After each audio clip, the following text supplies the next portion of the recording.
toujours dans le cadre de cette promotion que nous avons commencé avec vous pour le compte de cette grande célébration à Tiki avec l'évangéliste Godé Bondembe. Nous sommes encore là une fois pour Nakoya. Bienvenue dans cette grande émission de la chronique musicale chrétienne gospel musique présentée par moi, le tonton national, tonton Espérant Kasongo. Je suis là avec vous, comme vous le savez, tous les jeudis à partir de 20h10 et les samedis en rediffusion à partir de 15h10. Alors, vous nous suivez de partout dans le monde entier. Vous nous suivez au Congo-Brazzaville, vous êtes à Kouloumongo, vous êtes à Manzangungu, vous êtes à Lukala, vous êtes à Kinshasa. Vous aimez ce que nous faisons, vous aimez cette grande émission qui reçoit pour vous les servants et serviteurs de Dieu qui ne cessent de défiler ici afin de vous parler de la part du Seigneur. Nous sommes là encore une fois avec vous dans cette émission. Restez là, scotchés et branchés. Alors, je crois la semaine passée, vous avez suivi une grande équipe de Mama Godé Bondembe. Il y avait 3 serviteurs de Dieu qui sont passés. Babetaki Masolo, Tosola Ginabango. Alors, aujourd'hui encore, Tozongi, Tolandi Bango Lisusu. Na bureau, bayebi koute tozali awa, toye ko surprendre bango, total la commerce que bazali ko préparer milulu oyo et ko salema na esplanade ya sa femme limité première rue quartier résidentiel tozoko na kati total la toute la grande équipe, il y a évangéliste Godé Bondembe. Alors le rendez-vous est pris pour le dimanche 27 août à partir de 15h. Ngana kotet, hein? Na kota na kati pour que tu là comment est-ce que ça se passe. Mais avant ça, tonton Lumia, tonton Jaco, vous la bango moi son ya Mama Godé Bondembe pour que et ça est normal bien. Allez, à tout à l'heure. Abombi makasi na ye abombi lokumu na ye alongolinga soni Yesu alongolinga soni ya ya. Voilà, je suis monté, comme je vous l'avais dit, tu vas surprendre Bandekoya, sa femme, et oui, Kambami Bongona, évangéliste Godé Bondembe, comme je l'avais dit tantôt, Bazo préparer une très grande célébration, un concert évangélique au Salema déjà dimanche le 27 août, na Esplanade, il y a sa femme, na première rue industrielle, Tokozalawana et Longola Bango pour que tu commisses en colo. Alors, Nenga Lobaki, te surprendre Bango, quand on a bureau, total la commerce que Bazo travaille, commerce que ils sont en train de se préparer. Tonton Lumi, allons-y. Alors, je le disais, Tozo Kota, total la Bango, commerce que Baza, qu'on s'est préparé. Hein. Voilà, ici c'est les beaux cadres de sa femme. Voilà, Lumia, tu peux montrer aux amis, hein, sa femme, mes aranini, sauver la famille pour Nino. Donc, eux-mêmes vont nous expliquer. Alors, on va aller les chercher, comme je l'avais dit tantôt. C'est cette grande célébration. Je crois, vous remarquez qu'on a un numéro sur mon évangéliste Godé Bondembe parce qu'elle est très concentrée. Elle est en train de préparer cette activité. Surtout que l'autre fois, on nous avait dit que les concerts épirément évangéliques. Vraiment, ils allaient concert pour nous gagner des âmes et sauver aussi des âmes. Alors, Bisso, Gospel Music et Longo, na chaîne na Bisso YouTube, espérons qu'à son officiel, tout y est comme on a bango pour que tout le monde va poser quelques questions. Alors, est-ce qu'on peut, avancer? Ils sont là, voilà. Voilà. Ah, Toroti na bureau, bonjour, bonjour. Bonjour. Bon, toi, on a des raches, hein? Toi, on a des raches. Maman Nisette, bonjour. Bonjour, tonton Espérant. Bonne santé. Santé, ça bien en colo. Tu vas surprendre Bino na bureau. Vraiment. Quelle surprise. En plein travail. En plein travail. Et puis, Agap, avant nous résoudre ses cours. Alors, maman Nisette, tu as dit dernièrement, pour on a pas préparatif, toujours il y a concert évangélique, vous préparé, ou vous avez déjà dimanche, dans quelques jours.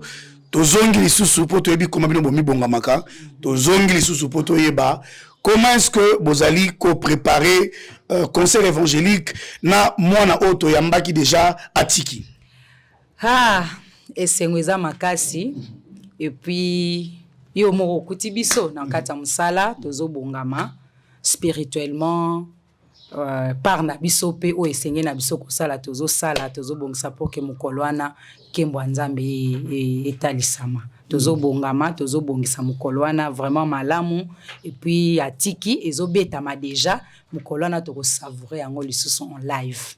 Mais pourquoi vous allez choix na balabala au lieu de tous en absence na kata lopango mais maman ebisi na tu abino non tous la na balabala na esplanade pourquoi balabala au lieu de tous en absence na kata lopango? Bon, balabala eza penenge to lobby eza concert évangélique. Nous voulons aussi kobima libanda pour lancer aussi appel na bande kwa libanda parce que c'est l'évangélisation également. Na moment na omoni to longwe na kati to bimi libanda parce que c'est un concert évangélique. Nous voulons aussi cibler bato o ya libanda bato msuba le kaka na balabala biso toza na kati soso ba oye bateke toza na kati yango to lingi kobima vraiment libanda pour na kotalisa ke toza awa na kati kobima libanda batalisa baza na kati na ozongela DRH na habita agap avandi pembeni agap vandi agap boni bien tonton espère ya imbara forme goloba nga goloba ta agap boni ouais bien très bien Dieu fait grâce tonton espère masolo ezokele ndenge nini tu seras dans la participation na répétition mo te bosisi nyoso nyoso déjà s'il en tout cas tous et la rare les jours J on est là bah chantre boss hein aussi ça qui déjà aussi ça qui déjà nyoso. Alors message nous peut ça ba nzambe nyoso surtout ndenge maman Nisette alobi c'est vraiment un concert purement évangélique. Quel est le message que vous donnez au peuple de Dieu nyoso oyo Seigneur va participer le 27 oyo na esplanade et à sa femme? Juste une seconde que Jésus sera au rendez-vous. En tout cas baya bazana ba problème baya solution yeso azali.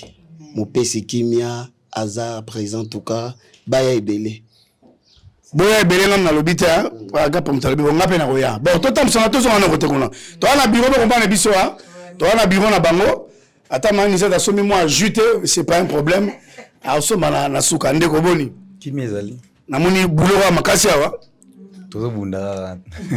Alors bana ya évangéliste Godé Bondembe même si elle n'est pas là le travail se fait correctement. DRH Sengabi, Talala Nam na occupé le Ronyoso. Donatia au sol la bien à Souka. Alors, préparatif à concert boni. Ouais, elle est très bien. Nangola Nzambe, to bundi vraiment, récite ezali à Malonga. Et on to bengi si ba chrétien nyonso. Bana 6e, bandeko nyonso boya, yeso atiki lola akiti na se. Pona kufelanga na yo nekuluso. Donc to bengi bino nyonso boya to célébrer concert ensemble. Kemboloku mwezonga kaka na yawe. Boya to célébrer ensemble Kemboloku mwezonga kaka na yawe. Obengisi bana 6e point ni, ba résultat bimi déjà. E bimit. Kasi bayat nzamba longoli bango na soni wana. Ai. Ouais, baya to célébrer yango. Atiki lola longoli nga soni. Ben chaque ezé belé tout le monde.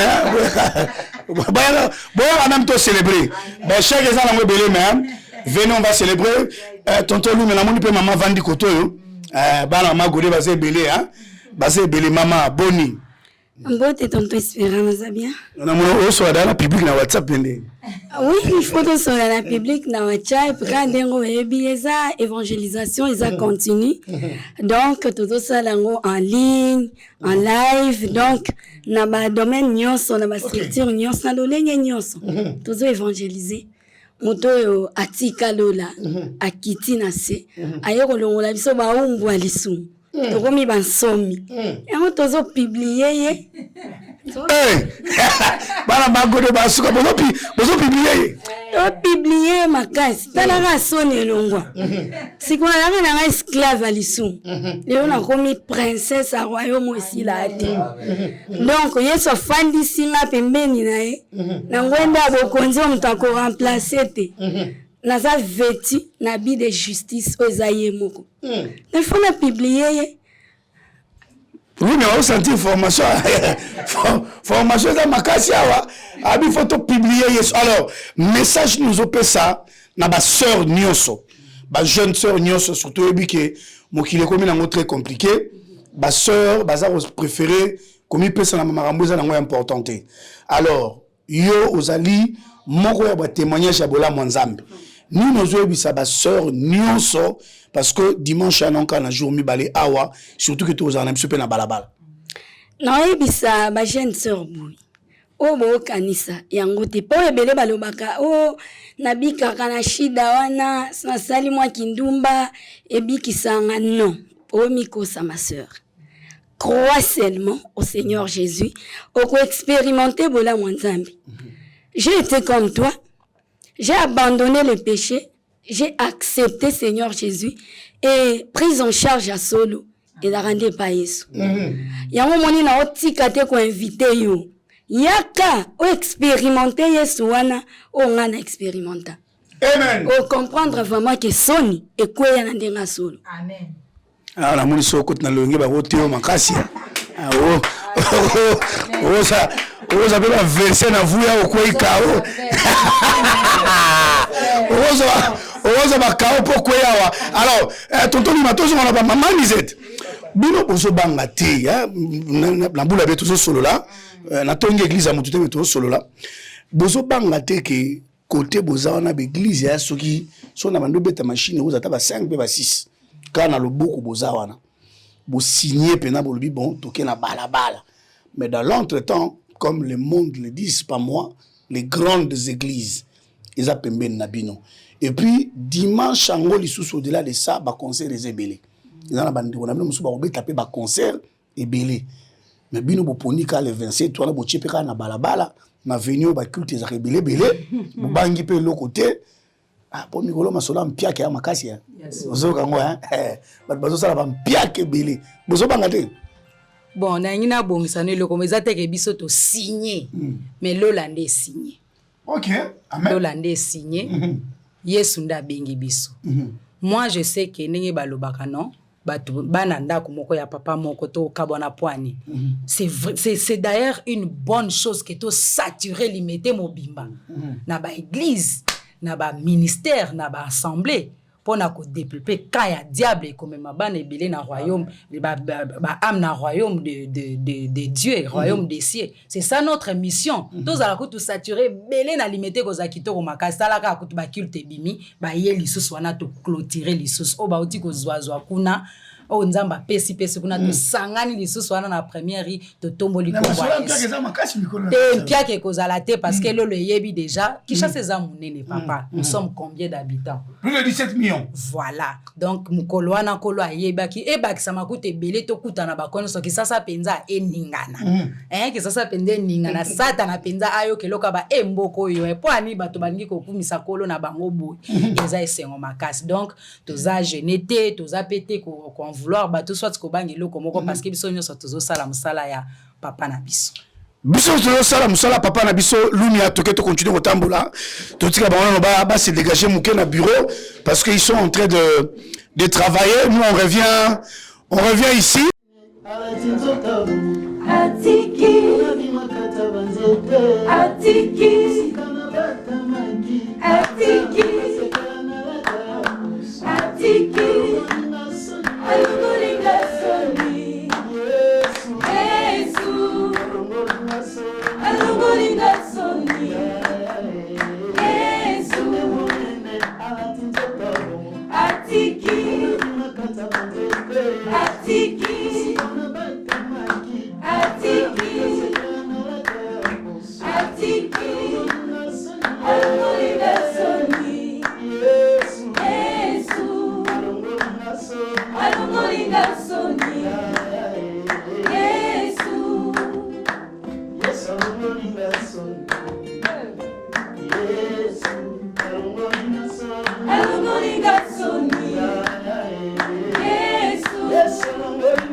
Rendez-vous le 27 août à partir de 15h.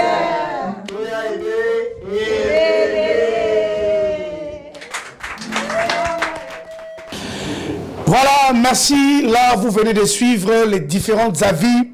Il y a Bandeko, il y a Safem Lisanga, il y a servantes et serviteurs de Dieu au Bakamba Minase à Vision, il y a évangéliste Godé Bondembe pour ce grand concert évangélique du 27 août 2023 à partir de 15h à l'Esplanade Safem, Liberté Première Rue, quartier industriel. Alors, boyo occupé, boyo à Vangou, il y a Loyembo, il y a Bayembi Tozana Bango, Mokolo Oana. Merci de nous avoir suivis. Vous allez suivre cette émission en rediffusion le samedi à 15h10 et vous allez continuer à suivre ça sur notre chaîne YouTube Espérons Kassongo officiel. Merci beaucoup. Merci à la grande équipe technique, mes soldats, toujours là pour que nous puissions réaliser un travail de performance. Là, je dis un grand merci à Christian Lumia et à Jacques Kanangila, que Dieu vous bénisse. Un grand merci aussi à Patrick Moukouna, je ne peux pas t'oublier. Toujours là, l'homme de haine. Zamba Salabino Bola Mouloula Kana Kolikabino. Retrouvez-moi le jeudi prochain pour un autre numéro avec d'autres invités. Et là, je vous dis bye bye.